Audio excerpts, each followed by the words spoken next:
ሞኝ በማይናገርበት ጊዜ ይናገራል፣ በሚናገርበት ጊዜ ደግሞ ዝም ይላል። ለማይመለሰው ዝም ማለት የእውነቴን ነው። አፋችን መከርከም ነው። ምክርን መጽሐፈ መነኮሳትም ይላል ምከረኝ ሳይሉ ሰዎችን አትምከር ይላል። ምከረኝ ሳይሉ አትምከር። መጽሐፍ ስታነቡ እንቅልፋችሁ ከመጣ አንበቡ። ዝም ብላችሁ ድገሙበት። ነገር ተቆር ዛሬ ስታነቡ እንቅልፋችሁ ይመጣል፣ ነገም ድገሙበት። ከነገ ወዲያም ደግሞ ከደገመ ድገሙበት። ሰይጣን እንደ ሰው ነው፣ ይሰለቻል፣ ጽናት አይወድም። አይ እንግዲህ ሰው ጋር ጭቃጭቄ ብሎ ይተዋቸዋል። ኧረ ቅዱስ ሚካኤል ምን አርጌ ነው? ኧረ እንዲሁ ሀብት ስጠኝ። 5 መክሊት ላይ ሰርተሃል ቢልሃው ምን ትመልሳለች? በሞቴ እዚህ ላይ ከሰራችሁ እርግጠኛ ነኝ እኔ የሥጋም የነፍስም ሀብት ታገኛላችሁ። ሰው መውደዱንም ታገኙታላችሁ። መላውንም የውሳኔ አሰጣጡንም ከሰው ጋር የመኖር ጥበቡንም እዚህ ውስጥ አለ። ሰው የዘራውን የሚያጭደው። ስንወደው የሚወደን ሰው እናገኛለን። እየጠላ ነው የሚወደን አናገኝ። ስንወደው ነው የሚወደን ሰው ሁሉ። ስለዚህ ፍቅር መክሊት ነው፣ ክርስቶስ የሰጠን መክሊት ነው።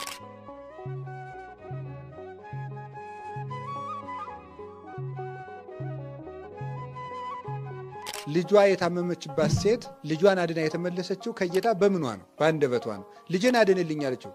የልጆች ለፍርፋሪ አይሰጥም አለ።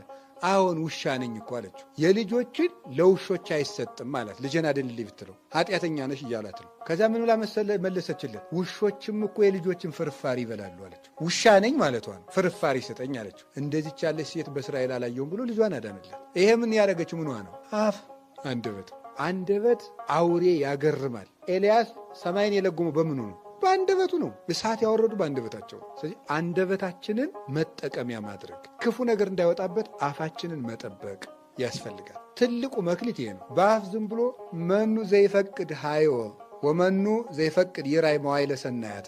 በጎ ዘመኖች መኖር የሚፈልግ በሕይወት መኖር የሚፈልግ በጎ ነገር የሚደረግባቸውን ዘመኖች ማየት የሚፈልግ ማን ነው አለ ቅዱስ ዳዊት። ምን አለ?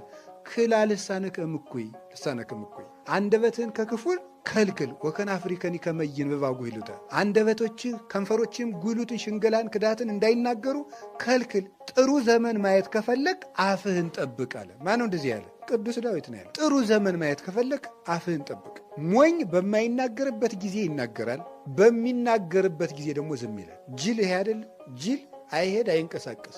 ጅል ዝም ማለት ሲገባው ይናገራል፣ መናገር ሲገባው ዝም ይልና እያጨበጨበ ሄደ። ጅል እንደዚህ ያለ። ጅል አንሆን። አፋችሁን ክርክም።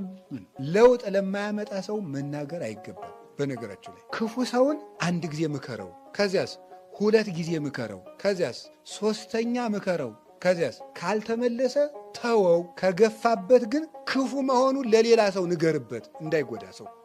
ካልተመለሰ ክፋቱን አሳውቅበት እንዲያፍር። አንተ ግን ተወው።